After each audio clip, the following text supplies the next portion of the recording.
Hey there, I'm Jeff. And I'm Phil, and we're the Cocktail Dudes. Today we're making one of my most...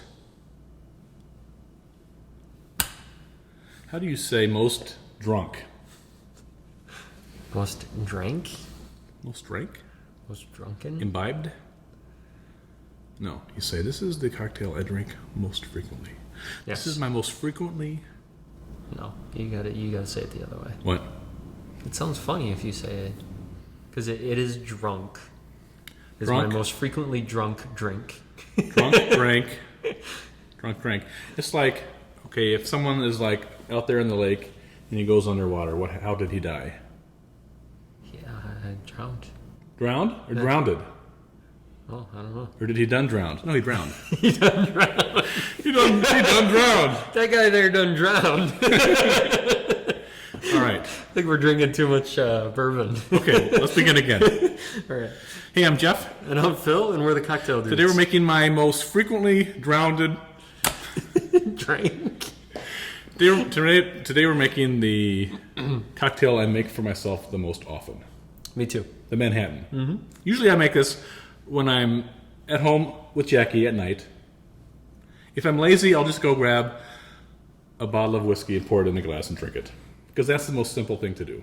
Well, simpler would be just to drink it out of the bottle, I suppose. Just... But I don't do that, as far as people know.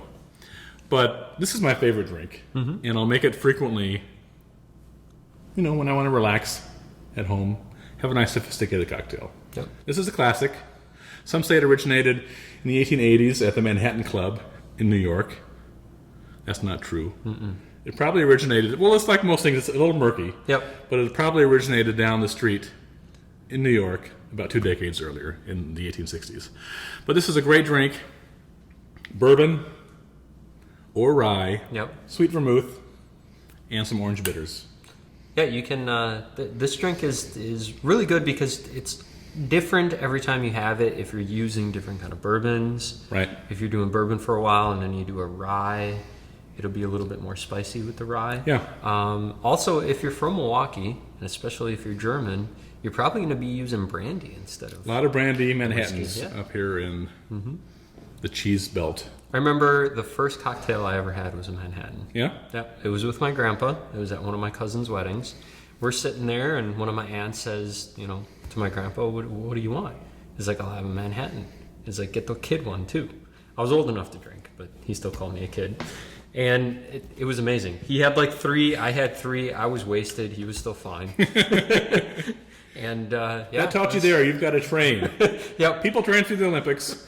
You have to train to become. He was well trained at drinking Manhattans. That was his favorite drink, and I like them. I like both bourbon. I like rye. I like I like it with the brandy. So yeah, and it's fun to change it up from time to time. Yeah, and that's what makes it a great drink because it's always a Manhattan, but it can always be different depending on what you drink. And even the vermouth, we're using Vaya today, which is one of our favorite vermouths, sweet vermouth from California.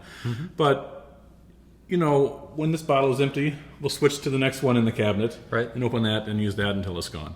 And that, so every little permutation you can make changes the drink and makes it a great drink. Yeah, we're going to garnish it with cherries today, but especially with the brandy, you can even use olives. So yeah, a lot of different ways to make it. All right, let's make this. Sounds good. We're going to start with 2 ounces of bourbon. We're using Van Winkle's 12-year-old. That reminds me, when I was growing up, go ahead and pour.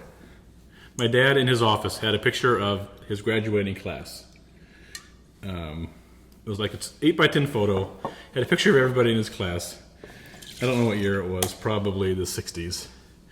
And 1 ounce of sweet vermouth. And I'd always look at that. And the goofiest looking guy, I shouldn't say this, his name was Van Ginkel. Van Ginkel, not Van Winkle, but Van Ginkel. And maybe the Van Ginkel family is going to track us down now. But I always just cracked up at that name, and I would always ask him, who's this Van Ginkel guy? What was he like? And it was that era where everyone had glasses kind of like this, those Poindexter glasses. So I was like kind of a Van Ginkel. I don't know why I brought that up. 2 dashes. Oh my God. That was the first. 2 dashes of orange bitters. You always say get some on the counter, but that was a little too much. Holy cow. All right. We're going to add some ice. Stir this to chill it. No, it smells pretty good. It does smell good. Wow. So we'll stir it for about 20 to 30 seconds just to get it nice and chilled. Mm-hmm. And we're going to strain it into a single old-fashioned glass. Sometimes I'll double the recipe and serve it in a little larger glass. Saves me from having to get up off of the couch and make a second one. Oh, yeah. And if you serve it in a bigger glass, it doesn't look like it's as much alcohol, so Jackie doesn't get so mad. Depends on the book I'm reading. I love to have a Manhattan when I sit down to a good book. And if I'm going to do a lot of reading, I'll double it. Okay. If I'm just going to get a little reading What book are you reading right now? Quick! What book am I reading right now? See? Now I can tell you're not reading one because you said that. I just got done with one. Yes. Behavior change theory. Oh my God. It's a textbook. I know. I'm a geek. What does that mean, behavior change? Oh, don't. We only have 5 minutes here allotted, I think. I'm not going to explain it. It's boring stuff. Are you trying to change my behavior? Is that why you're reading it? Maybe. Be honest. Delicious 2 brandy cherries. We'll just drop in there. And there you have your Manhattan. Cheers. Cheers.